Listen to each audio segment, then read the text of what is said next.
ನೋಡ್ತಾ ಇದ್ದೀರಾ ಜನಸೇವಾ ಕನ್ನಡ ಟಿವಿ ನ್ಯೂಸ್. ಮೂರನೇ ಬಾರಿ ಪ್ರಧಾನಮಂತ್ರಿಯಾಗಿ ನರೇಂದ್ರ ಮೋದಿ ಅಧಿಕಾರ ಸ್ವೀಕಾರ ಹಿನ್ನೆಲೆ ಮದ್ದೂರು ಪಟ್ಟಣದ ಬಿಜೆಪಿ ಜೆಡಿಎಸ್ ಕಾರ್ಯಕರ್ತರ ಸಂಭ್ರಮಾಚರಣೆ. ಮದ್ದೂರು ಪಟ್ಟಣದ ಟಿಬಿ ವೃತ್ತದಲ್ಲಿ ಪಟಾಕಿ ಸಿಡಿಸಿ ಸಂಭ್ರಮಾಚರಣೆ. ಬಿಜೆಪಿ ಮುಖಂಡ ಎಸ್ಪಿ ಸ್ವಾಮಿ ನೇತೃತ್ವದಲ್ಲಿ ಸಂಭ್ರಮ. ಪಟಾಕಿ ಸಿಡಿಸಿ ಸಿಹಿ ಹಂಚಿ ಜೈಕಾರ ಕೂಗಿ ಸಂಭ್ರಮ ಆಚರಿಸಲಾಯಿತು.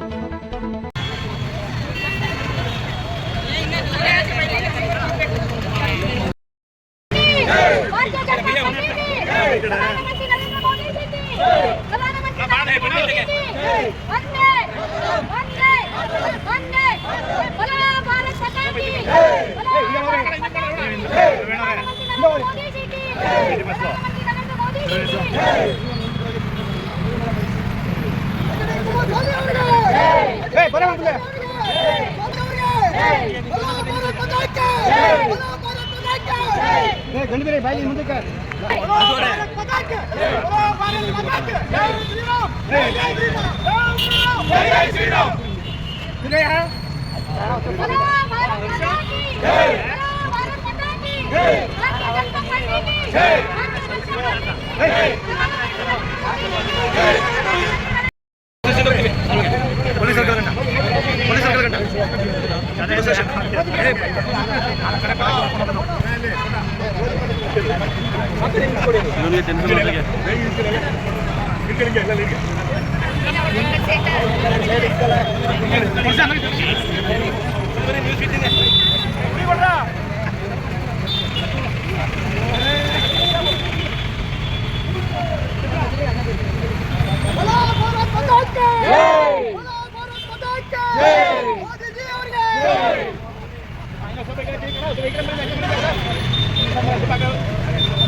ನರೇಂದ್ರ ಮೋದಿಜಿಯವರು ಮೂರನೇ ಬಾರಿಗೆ ಈ ದೇಶದ ಪ್ರಧಾನಿಯಾಗಿ ಪ್ರಮಾಣ ವಚನವನ್ನು ಸ್ವೀಕರಿಸಿದ್ದಾರೆ.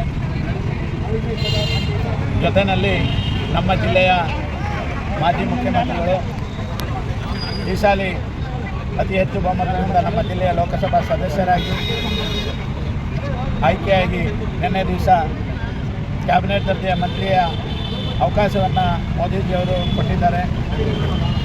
ಇವತ್ತು ಆ ಸಂದರ್ಭವನ್ನು ನನ್ನ ತಾಲೂಕಿನ ಎಲ್ಲ ಕಾರ್ಯಕರ್ತ ಬಂಧುಗಳು, JDS ಮತ್ತು BJP ಕಾರ್ಯಕರ್ತ ಬಂಧುಗಳು ಒಗ್ಗಟ್ಟಿನಿಂದ ಸಂಭ್ರಮಾಚರಣೆಯನ್ನು ಮಾಡಿ ಇವತ್ತು ಶುಭವನ್ನು ಕೋರುತ್ತಿದ್ದೇವೆ.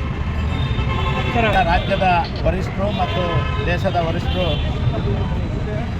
JDS ಮತ್ತು BJP NDA ಸಮಯ ಏನಿವತ್ತು ನಾವು ತಗೊಂಡಿದ್ದೀವೋ ಲೋಕಸಭೆಗೆ, ಅದೇ ರೀತಿ ಮುಂದಿನ ಚುನಾವಣೆಗಳಲ್ಲೂ ಕೂಡ SP ಮತ್ತು ಗ್ರಾಮ ಪಂಚಾಯಿತಿ, ತಾಲೂಕು ಪಂಚಾಯಿತಿ ಎಲ್ಲ ಸ್ಥಳೀಯ ಸಂಸ್ಥೆಗಳ ಚುನಾವಣೆಗಳಲ್ಲೂ ಕೂಡ ಒಗ್ಗಟ್ಟಿನಿಂದ ಹೋಗಬೇಕು ಅನ್ನೋ ಒಂದು ಸಂದೇಶವನ್ನು ನಿನ್ನೆ ಕೂಡ ಕೊಟ್ಟಿದ್ದಾರೆ. ಅದೇ ರೀತಿ ಮುಂದುವರ್ಕೊಂಡು ಹೋಗಬೇಕು.